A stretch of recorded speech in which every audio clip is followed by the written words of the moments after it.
Could you guys be quiet? Okay. Welcome to the Thought Decoders channel. You're here with Sean Mixon. I'm the Thought Decoder, and I have the pleasure and the privilege to be joined by the man, the myth, the legend, none other than Dr. J.P. Moreland of Biola University. I'm so glad that you're here. It's a pleasure to have you on today. Well, Sean, it's always good to be with you, brother. You're a fun guy, and you know what? You get right to the issues. I'm glad to be with you. Yes, sir. Yes, sir. So speaking of the issues, I've been thinking about due to this historical moment that we're in with election and the potential fraud and allegations or whatever. You know, this video may get flagged by Google, but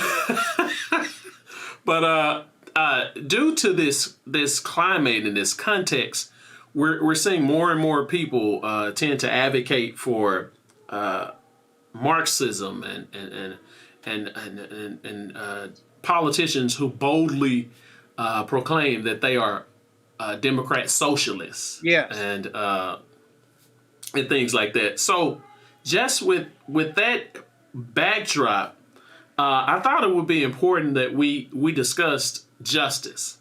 Because it's a lot of discussion of what's right and what's wrong going around. Well, that's right. But so, what in your mind could you explain to us what is biblical justice? Yes.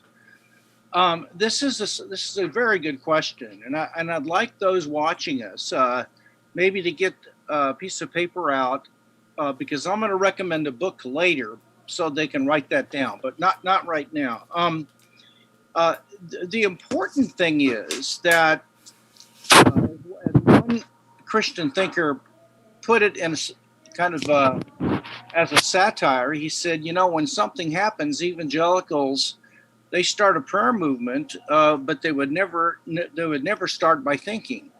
And I believe in prayer, believe me. Wow. But we have to think carefully, because we live now in a culture where the ideas are out there are not always consistent with the biblical worldview. In fact, a lot of times they're not. So we want to be careful about how people are using words like gender and justice and things of that sort. So I think we need to try to be careful because look, you know, I had cancer, 3 kinds of cancer surgeries, and I'm okay now, but I'm 72 and I don't know how much longer I've got here. And that's not a matter of much concern to me, but I'll tell you one thing, Sean, I don't want to give my life passionately to some cause that I end up discovering was counterproductive to the kingdom. Wow. That would just be so sad to me. Can you imagine that? I'd feel like I'd wasted something. So there's a concept of justice that is going on today, and it comes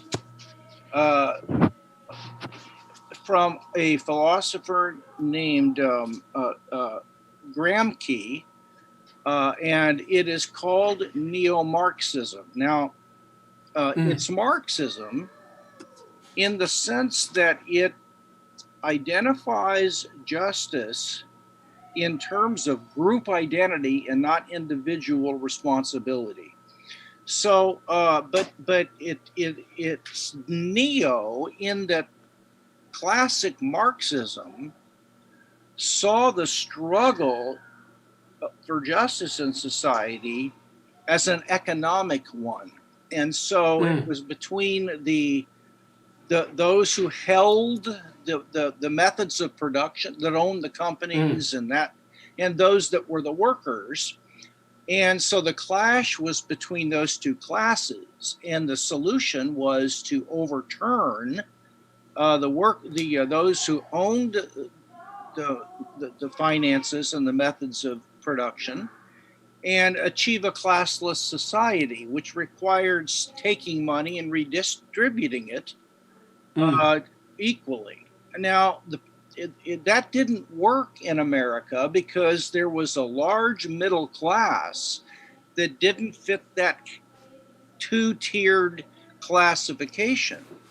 And so there were a lot of people that didn't identify with either group particularly. They thought, well, I'm doing okay. I'm not I don't own a company, but I'm also, I have some freedom economically. So what happened was that Gramsci took the Marxist idea that the primary evils are systemic and class struggle and turned it into a struggle between victimizers and victims. So the contemporary movement of social justice is to overthrow the victimizers who are using power to victimize other people and the victims. Now, this is why the racial issue is put into the same category as the transgender and LGBTQ issue. Wow. Because what they have in common is that they're victims of the same victimizer, namely white people, and even more than that, white Christian males are the most troublesome group. And so the only people that can be racists are those that are white, because to be a racist is you got to have access to power, and then you use that to victimize. So the goal here then is to create cultural chaos and to destroy the stabilizing structures of Western culture. And that will be the family, that will be the church, and primarily, and it will be the police force that maintains law and order. Now, if you take a look at the Black Lives Matter website, what you'll discover is that they are absolutely against the traditional family. They want to destroy the traditional family with a father and a mother and children. And why? Because that's an oppressive, patriarchal system. Are you getting this? Plus, that helps to stabilize the status quo and keep white people in power. Okay, so that's why when Amy Barrett, was put to the Supreme Court, this white lady and her husband had 5 children, but adopted 2 black children from Haiti. Right. A sociology professor said that they were racist for doing that. And the reason they were racist, stay with me, follow the thinking, is because they were attempting to colonialize those poor black children and turn them into white people. That was their motive. Now, that's what happens when you see the world so much through that lens that you can't see anything else. It distorts reality. Anybody with common sense would look at Justice Barrett and her husband and say, whether I like their politics or not, these are good people. Right. And they were reaching out to some kids that needed a home. Hey, come on, give me a break. Okay, but do you see why they're racist? They're racist because they're victimizing those poor black children. Now, the reason that you want to overthrow and defund the police is because they are they're enforcers of white victimization. And the same thing would be true of the traditional family and LGBTQ. So what this does is it is the following. Number one, individual sin and responsibility and wrongdoing is put way in the background, and it's group membership that establishes your righteousness or your evilness. If you're a member of an oppressed class, you are by definition morally okay. If you're a Mm. member of the victimizer class, then you're by definition a bigot and a racist by definition, because you're a victimizer. So it's all Wow. about power, not truth. Truth is not Mm. relevant. The second thing that leads to is the end justifies the means. Any means you want to do, including lying, stealing, Ah. is a legitimate means as long as it's working toward the Marxist end of establishing the dethroning of these victimizers. Are you following me? Wow. So Yes. so you can do anything that you can get away with to establish that. Now, I want to say that a lot of people involved in the Black Lives Matter movement are good people, and they don't understand all this. And I mean, I'm a Right. Kansas City Right. Chiefs fan, and some of the players on the team are promoting Black Lives Matter, and they're good-hearted people, and Right. and they're their heart's in the right place. What they're not, what they're doing, unfortunately, is standing behind a movement that really is doing something more than what they want to see done, Mm. and they're unintentionally contributing to the magnification of evil in society. And so, what I want to just say very clearly, in my view, we need more police, but we need better training for them to have sensitivity and understand their communities. I'm all for that. I think that would be a Mm. wonderful thing to do. All right, so that's why this current social justice movement uh, is very troublesome to me. Because, by the way, it's also radically secular. Because religion is a rival system that you've got to overthrow. That's why when communists capture a country, the first thing to go were Bibles and pastors, because they're the one. Mm. And who was it that, just one second, who brought the walls down in Eastern Europe? The church. This came out in the Los Angeles Oh. Times. It was pastors that were protesting. Finally, they got enough people to Wow. walk in the streets, and there was nothing the communists could do about the church, the underground church.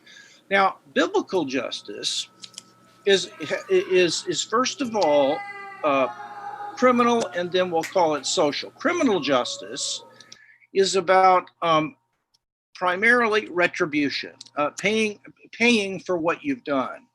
Today, criminal justice is about rehabilitation. It is about protection of society by getting a bad person off the streets, and it is. Can you hear me? Yeah. So it's about rehabilitation and protection of society by getting a person off the streets, and that sort of thing. And but and those are legitimate. But what's absent is the need for the scales of justice to be balanced, and for punishment for what you did to be enacted. Mm. And so biblical justice says if you've done certain things wrong, you should pay for that and be punished in some way proportionate to what you did. If it was a really bad Mm. thing, that's it, greater punishment than something less. All right.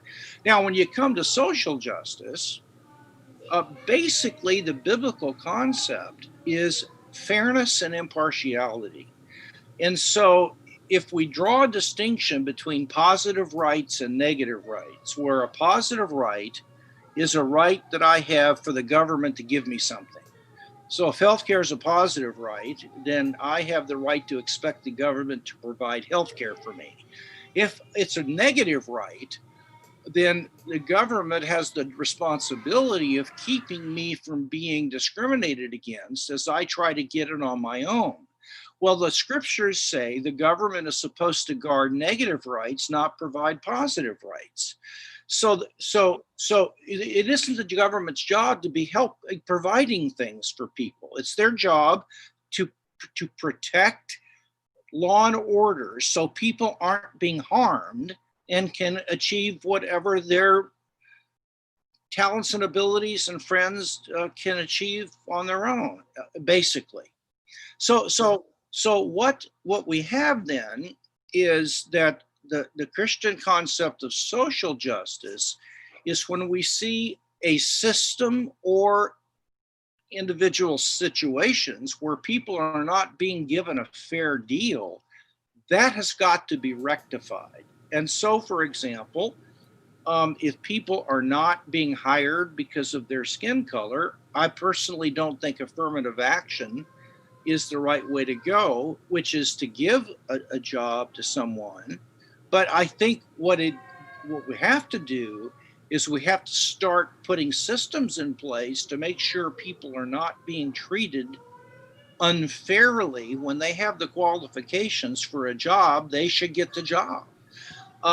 That's what we would be concerned about, those kinds of things as a Christian, protecting people's negative rights from being discriminated against, from being harmed. So that's the kind of justice, fairness, impartiality, individual responsibility, not classes so much. Certainly some systems, let's just say the penal, the law courts and the prison system might be unfairly administered. Okay, well, if that's true, then that needs to be changed. And so we need to target that. Am I making sense to you at that point? You know, that makes a lot of sense. Just to step back, this Neo-Marxism, yes, is almost, it's a Trojan horse. Oh, it's terrible. It's terrible. It's the Trojan horse. It is. You label it to where you can't attack it. That's right. Without looking like, because your intuition is to say, right, black lives do matter. Well, they do. Right. Who's against justice? Who's against justice, you know? Right. And then when you look into it, you see that it's an entire ideology. It is. That kind of defaults someone, reverse racism, basically. Yes. Like, and the devil's in the details. That's why we have shows like yours, so we can talk about these things at a deeper level than you're going to get on social media and in the news and so on. So I'm completely against this neo-Marxist social justice as a Christian, because I think ultimately it will destroy people, not help them. But now let me add one. So I've given you sort of the biblical approach, would be much more concerned about being discriminated, being treated impartially and fairly, and being a watchdog to make sure that's happening. And that might involve having to target a system. But it doesn't. But it starts with individual responsibility. You, as I look at you, I see you as an individual, not as a black man. And I think that your character and what you do with your life and what kind of father you are is what I want to know about you. That's what matters to me. If I'm making sense, and so I'm not going to lump you in a group and just make you all black people are the same, because they're not. They're individuals. Okay, but now I want to add something. In addition to the Christian concept of justice, there's also the Christian concept of compassion. And okay, all right. And so here's where we don't look to the government to provide jobs, but it should be through the church and organizations we establish, like the Salvation Army, where we ought to be aggressive in job training programs. We ought to be aggressive in not only feeding and caring for the poor, but providing ways for them to get health care. Our doctors and nurses in our churches, like our church, they go out and they have a little, you know what I'm looking for, kind of a ministries, van or helping hand. Yeah, and they go out on the streets and they just take care of people and give them injections and whatever they need. So we have an eye on that, but that's because of our call to show compassion to the poor and the needy and those that are on the outcasts of society. But I don't look to the state to do that, except to protect them from being unfairly treated. But in terms of providing, that's my job. That's where I want to come along and be a help.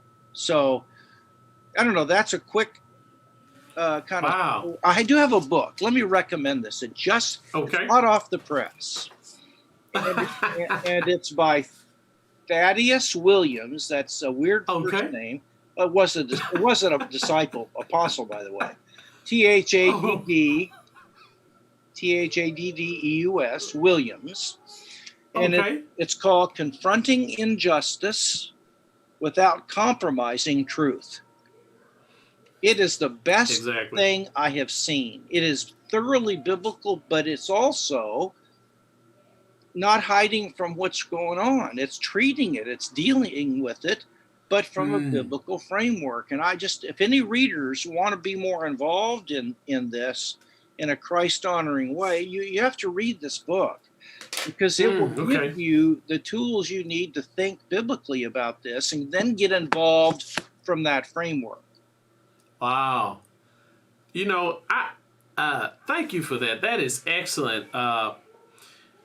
Because there is this tension, and as a matter of fact, I believe and I know from experience that a lot of African American Christians are Democrats because they look at Republicans as not showing the love of Christ. Yes. Right. And so it's this dichotomy where it's like, well, this group of people historically were victimized. I mean, everyone knows and agrees to it. Statistics do show like increased sentences for African Americans, stuff like that. So we kind of know that. And so my thinking on this has been recently that the majority, many of the conservatives that I see are in the Republican Party. Okay. And many of conservatives, minorities who are conservatives, a lot of them are conservatives, but they don't really know. It's like they call themselves Democrat, but nothing. Like if you can go through the list of everything they believe, and abortion and same-sex marriages and issues and like even African Americans in general. We in Texas, there is a high percentage of African Americans who have been putting their kids in charter schools. You thank God. But the Democrat Party is not for school choice. I know that, and that drives. It's like we don't know unless you know. And the only way I became, broke myself from the Democrat Party and became an independent is through the negative coverage of President Trump. Yes. Because I kept getting dings and news articles on my phone. Trump did this, Trump. And it made me curious. Because I'm like, man, this is always bad. Let me look into it. And so I looked, as a philosopher, I looked at what they said. Yep. I looked at what this side said. And I said, hold on, that's not the same. Yeah. That's not the same. So then I started investigating more and more. I said, okay, let me check this one out. This one. Okay, let me see what they said. Then that's not the same. Well, that's but as long as I was just getting the negative, it kind of made me, and then it just opened my eyes up to start looking at these channels and seeing what they said about different topics, like religious topics and things like that. That's exactly why you have to think about this. You have to do your homework. Mm-hmm. And it's worth investing some time to just learn a little bit. And both parties have got their problems. I just think if you look at the platforms, the Republican Party is closer to a biblical view of the world. Not perfect, and it's got holes, and the Democrats are right about some things. But on balance, I think that that the Republican Party is closer to a Christian understanding of the state. And especially if you realize it isn't the government's job to show compassion. Now, it can show mercy, which means that it has the sword to maintain law and order, but it can refrain from using that sword, especially if it's not being used fairly. And that's what prison sentences should be proportionate to the crime. But it is largely the church's responsibility to show compassion, not the state, because you can't. Love has got to be voluntary. You can't coerce it, and the state works by coercive force. It takes your money through taxation, whether you want to or not. That's a good argument. And it gives it to somebody else. Now, you didn't do that freely. In fact, you might get resentful because the state's taking the money you work for. But if you can give it voluntarily to your church, people give like crazy to help because they want to be a part. You understand? It's an expression of genuine voluntary love. That's why the church is suited for the compassion ministry, and the church and the state is suited for the justice, the discrimination issue, because it has the power to set things a level playing field. And that's what we're looking for, is a level playing field. Now, you had other topics, and I don't want to take the whole time on this. Okay. But I'll go with whatever you want. Okay. Well, I just say a quote. Dr. King said that when asked about civil rights legislation, he said that the law may not can make a man love him, but it can keep him from hanging him. And he said, I think that's a good thing. Exactly what I'm saying. I love that. I love it. That's see, but of course he was thought out. He had he's done a ton of thinking and reading as a Christian, and his approach was from a very deeply informed Christian worldview. That's the difference. And he even he had a book, did a sermon on where Jesus said, "Be wise as a serpent, but as gentle as a dove." Yeah. And he talked about the dichotomy between Christians who were either superficial in their thinking, and had all the compassion in the world, or no compassion, but extremely brilliant and intelligent. Right. And he said how we needed to be both, and how in Christ epitomizes both. He does. Exactly. And so I think my concern is that we need to the Republican Party needs to continue to do what they've been doing with people like Senator Tim Scott, who's an African American senator. They got behind him and they pushed him, and then he was able to advocate for policies that benefit the Black community. Exactly. Showing the Black community that the Republicans are willing to earn their vote and not just assume their vote. I couldn't have put it better. You're so, that's good. Thank you for sharing that. Okay, and so we have a few minutes here. I wanted to transition into thinking how should we think about personality? I know philosophy of mind deals with the essential concepts that many psychologists and personality psychologists assume, but given your background in philosophy of mind, do you think that personality can be explained? Well, that's a good question. How many days do you have here? Well, I want to distinguish personality from personhood.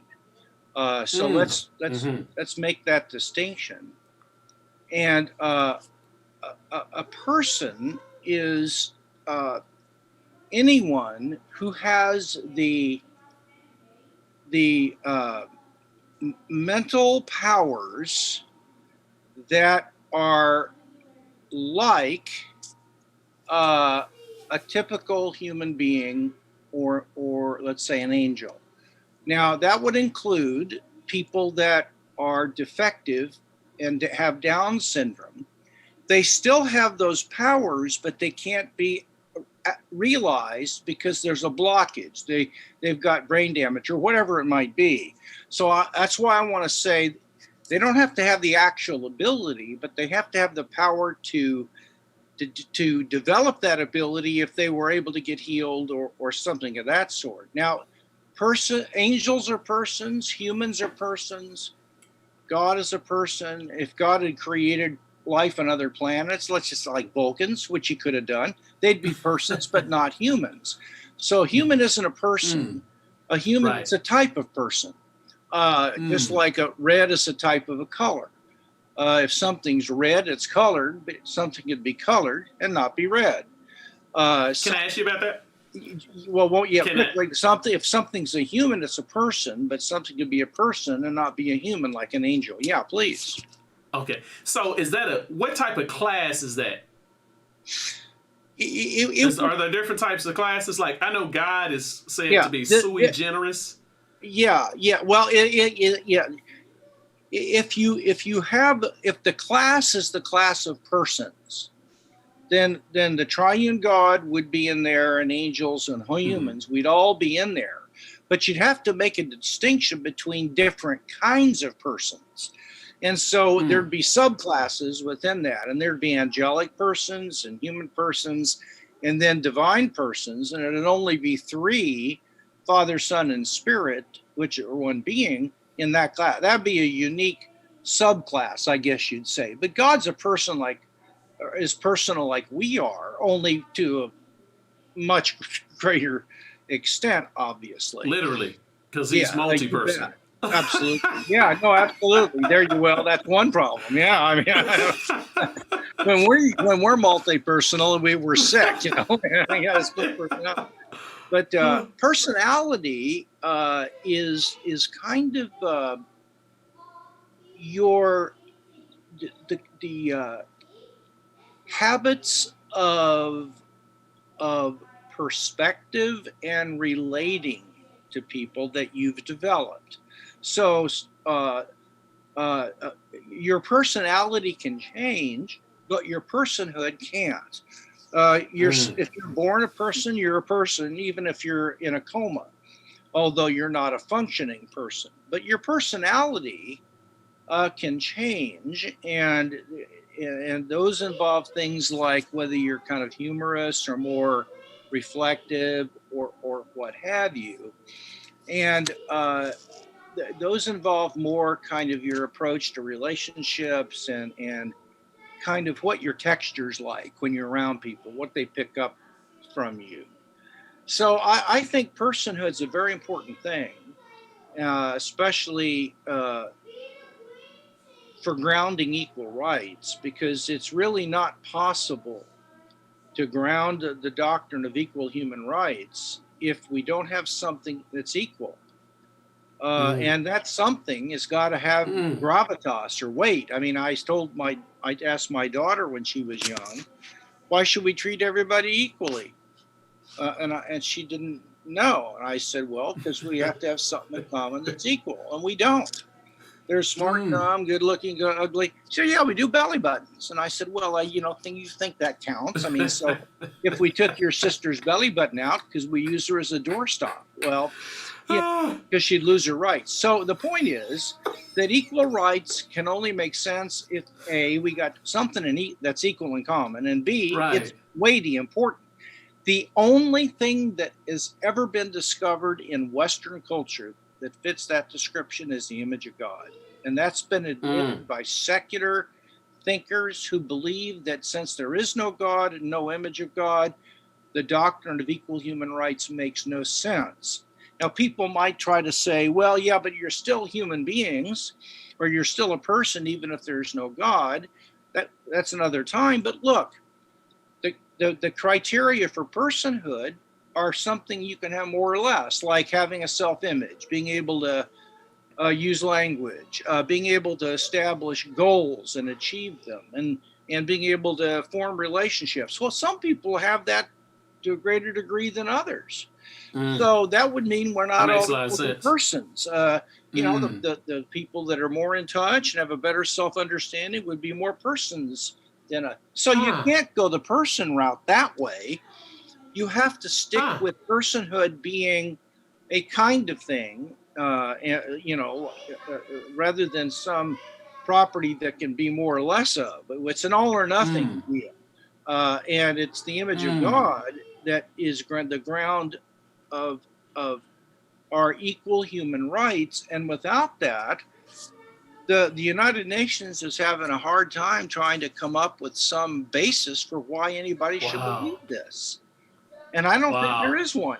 As society goes secular, you will see that rights will be given more and more to the elites that hold power in culture, and not those who don't.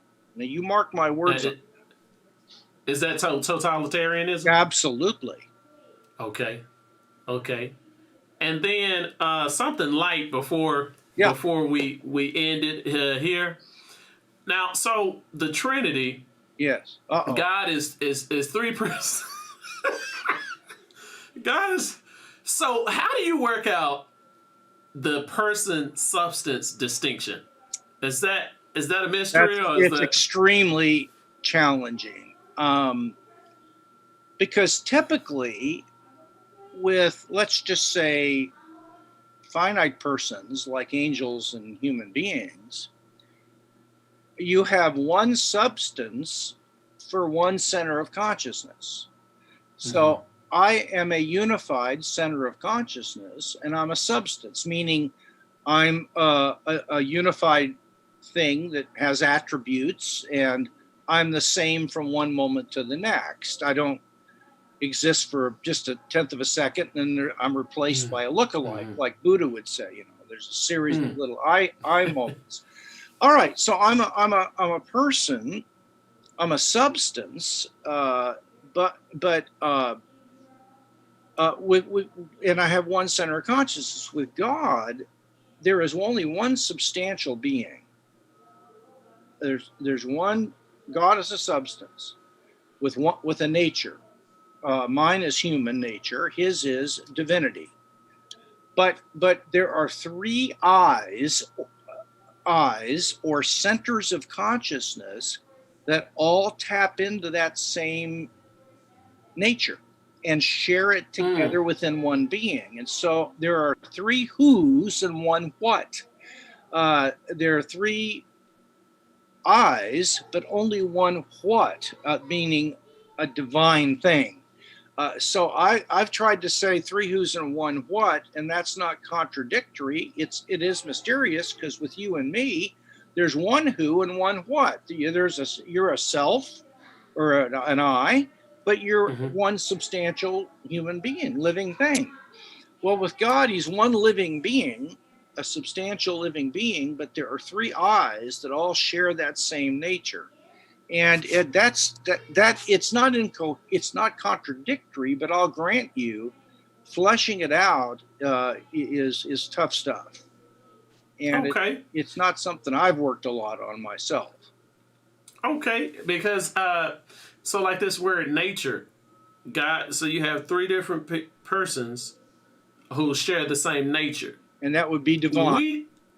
Now we don't share the same nature, human nature. You and I do share the same nature, being human.